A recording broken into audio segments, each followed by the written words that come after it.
Des milliers de personnes se sont rassemblées dimanche dans la capitale de la Géorgie, demandant au gouvernement de révoquer un projet de loi controversé sur l'influence étrangère, que l'Union européenne a averti qu'il pourrait compromettre les aspirations européennes de Tbilissi.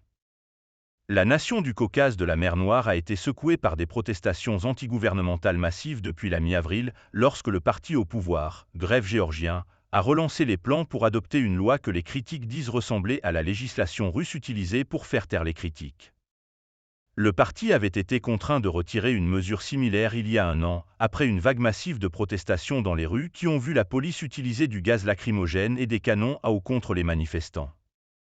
Brandissant les drapeaux de la Géorgie et de l'UE, environ 10 000 manifestants se sont rassemblés dimanche soir sur la place centrale de la République de Tbilissi, promettant d'organiser une marche européenne le long de la route principale de la capitale vers le Parlement.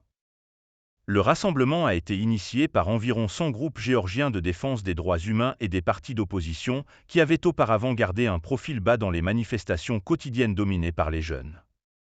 L'effort de la Géorgie pour devenir membre de l'UE et de l'OTAN est sanctionné dans sa constitution et selon les sondages d'opinion est soutenu par plus de 80% de la population.